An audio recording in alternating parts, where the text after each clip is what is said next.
कोई test paper देने बैठते हैं या किसी ग्रुप में बैठते हैं, तो जब भी कोई नई सामग्री हमारे सामने आती, नया प्रश्न जब सामने आता है, तब हम डिप्रेशन में चले जाते हैं, टेंशन में आ जाते हैं कि मैंने पढ़ा था वो आया ही नहीं, ये पता नहीं नई चीज़ें कहाँ से आ गई, पता नहीं मेरे मटेरियल से। फिर अविश्वास हो जाता है हमारी सामग्री पे, हमारे को क्या हमारी सामग्री से सवाल आएंगे कि नहीं आएंगे, और उस अविश्वास के साथ हम अच्छे से पढ़ नहीं पाते। ये आम समस्या विद्यार्थियों के साथ में। देखो विद्यार्थियों, जब हम किसी से तुलना करते हैं कि वो इतने घंटे पढ़ता है, मेरे इतने घंटे हो नहीं पाते हैं, उसने इतनी बड़ी बड़ी किताबें पढ़ रखी है, उसके साथ ये है वो है, ऐसी कभी किसी के साथ तुलना मत करिए आप। क्योंकि आप एक पैरामीटर देख रहे हैं, घंटे वाला।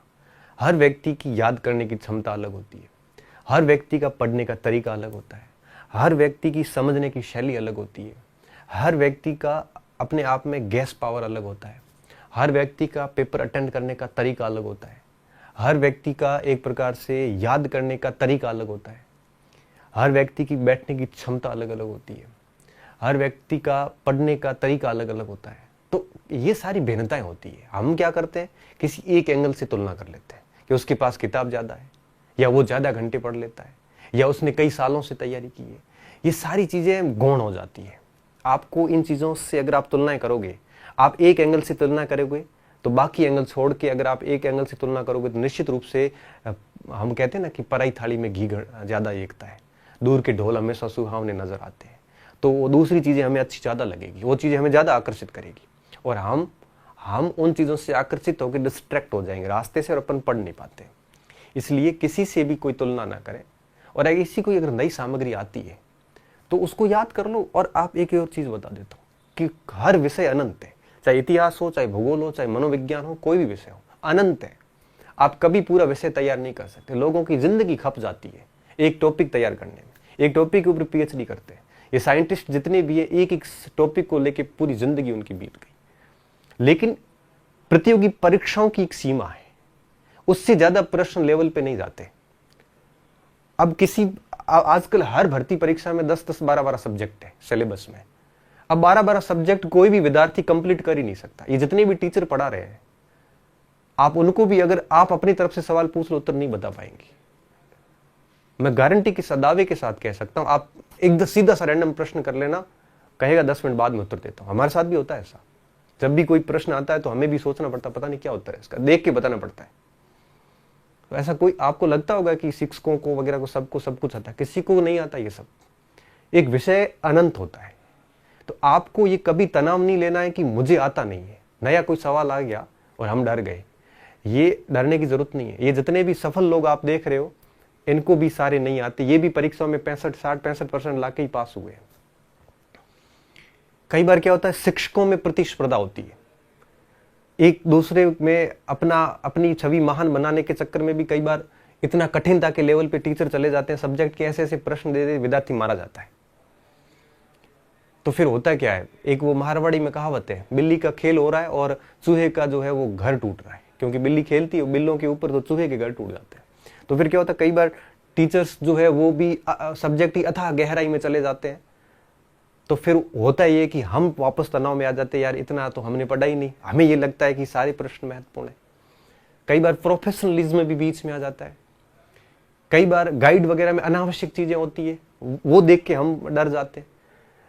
इसलिए कहते हैं कि बोर्ड की किताबें हैं, एनसीईआरटी की किताबें हैं, इनको बेस बना के तैयारी कर लो, परीक्षाएं इतने से हो जाती है। बाकी सारी चीजें दिखाने की, विद्यार्थियों जितने भी ट्यूटर वगैरह सारे हैं, ये दिखाने की किताबें अलग होती है, पढ़ने की किताबें अलग होती है। ये चीजें मैंने बहुत अच्छे से देखी है। लोग जो दिखाते हैं मैंने इतनी ये पढ़ा, ऐसा नहीं होता। दिखाने का अलग है, पढ़ने के लिए 2-4 किताबें होती है।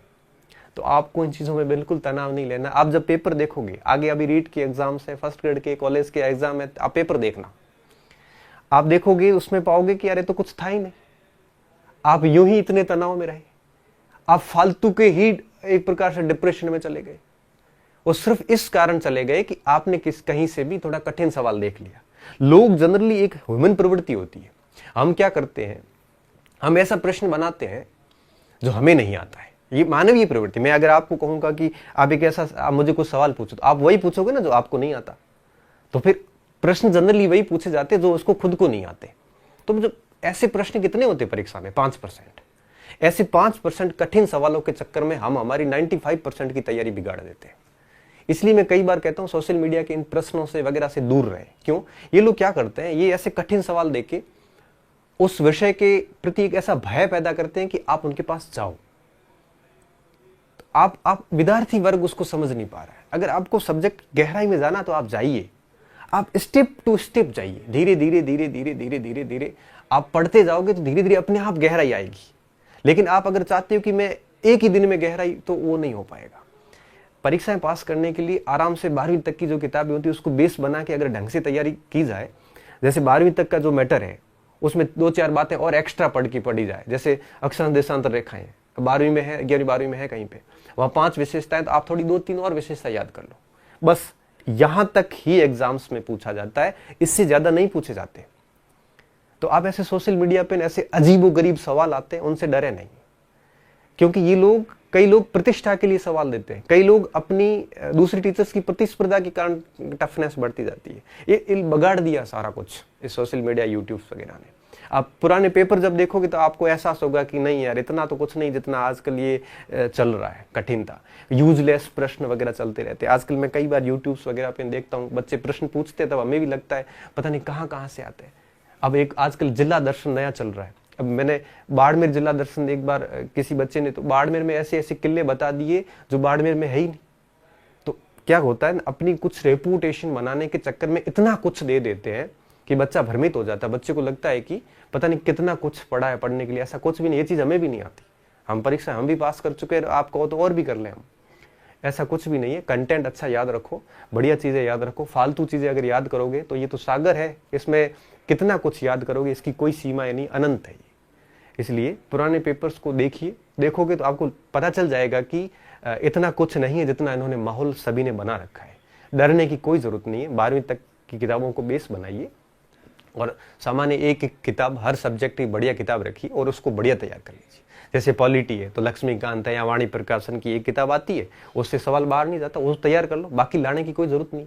ज्योग्राफी की कोई एक आधी किताब ले लो 11वीं 12वीं तक की, और एक किताब ऑथेंटिक। तो 12वीं तक की किताबें प्लस हर सब्जेक्ट की एक एक ऑथेंटिक किताब रख लो। इससे ज्यादा कुछ नहीं। ये भी मैं बहुत ज्यादा बता रहा हूँ, इनमें से परीक्षाएं हो जाती है, बाकी सारी चीजें कुछ भी नहीं है। और मैं हर परीक्षा में, अगर आप इस 12वीं तक को बेस बनाते हो और एक एक किताब हर पार्ट की ऑथेंटिक लेके आ जाते हो, तो ये 15-20 किताबें हो जाएगी। और मैं दावे के साथ कहता हूं कि कोई भी परीक्षा में 90% सवाल उन्हीं किताबों से आ जाते हैं, और मेरिट किसी की भी 70-80% से 70% से ज्यादा नहीं रहती। तो आपको ऐसे डरना नहीं है। बस वो ऑथेंटिक बुक्स प्लस 12वीं तक की बेस बना दो, कोई भी बना दो बेस, 12वीं तक की एनसीईआरटी, ओल्ड न्यू कोई भी। तो वहां से उस ऑथेंटिक तक अगर आप इतना कर लोगे तो आप किसी भी एग्जाम में अच्छी रैंक के साथ चयनित हो सकते हो। बाकी अगर इन कठिन प्रश्नों के भंवर में आप फंस गए, आपको लगने लग गया कि पता नहीं कितना और बाकी पड़ा है, तो मैं हकीकत बता रहा हूँ, ये जब ऐसे सवाल हम देखते हैं ना आजकल यूट्यूब वगैरह पे, सोशल मीडिया पे, सवाल हमारे सामने बच्चे स्क्रीनशॉट करके भेज देते हैं, सर इसका उत्तर बताओ। हकीकत बताता हूँ, दिन में अगर 10 सवाल आते हैं तो 7-8 ऐसे होते हैं जिसके उत्तर हमें आते नहीं है ना, हमने कभी ऐसे सवाल देखे, फिर हम उत्तर बताने की स्थिति में नहीं होते। क्यों? क्योंकि ये ऐसे यूजलेस प्रश्न पता नहीं कितने ही हैं, कौन कौन सी चीज याद करें, याद करने की एक क्षमता होती है। इसलिए आप जो है अपने मटेरियल पे विश्वास रखें। ऐसे ही वर्चुअल दुनिया के जो कठिन सवाल आते हैं, इनमें बिल्कुल भी डरने की आवश्यकता नहीं है। ये परीक्षा के सिलेक्शन के लिए सवाल नहीं है, ये सिर्फ और सिर्फ विद्यार्थियों को भ्रमित करने के लिए और डराने के लिए सवाल बनाए जाते हैं। अब इनके पीछे की कहानी नहीं पता आपको, इसलिए कहता हूं कि इन चीजों को समझिए, पढ़िए और आप बढ़िया तरीके से अपना काम जारी रखिए और इस प्रकार की चीजों से ना फंसे। आपको तब जाके धीरे धीरे आप किताबों पे विश्वास कीजिए, तभी आपका कॉन्फिडेंस बढ़ेगा। सोशल मीडिया के सवालों से वगैरह से कुछ भी नहीं होता। मैं मानता हूँ हार्ड टेस्ट दीजिए, कोई टेस्ट हार्ड है तो दे दीजिए, कोई बात नहीं, लेकिन उसका आपकी साइकोलॉजी पर इफेक्ट नहीं होना चाहिए। ऐसा नहीं होना चाहिए कि पता नहीं ये सवाल इतना कठिन कहाँ से आ गया।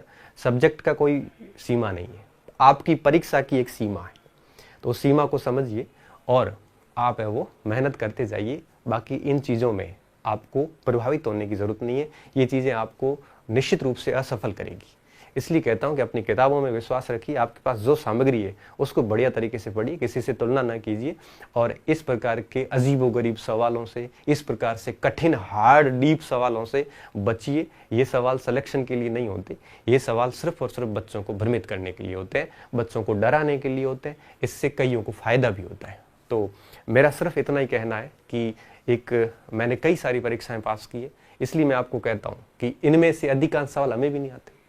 तो इसका मतलब हम कैसे पास हो गए फिर, और अच्छी रैंक के साथ हम हो गए। तो आपको डरने की जरूरत नहीं है, जो मटेरियल है उसको बढ़िया पढ़िए। धन्यवाद विद्यार्थियों, अच्छे रहिए, मस्त रहिए, और बिना डरे हुए जो आपके पास मटेरियल है उसका विश्वास करते हुए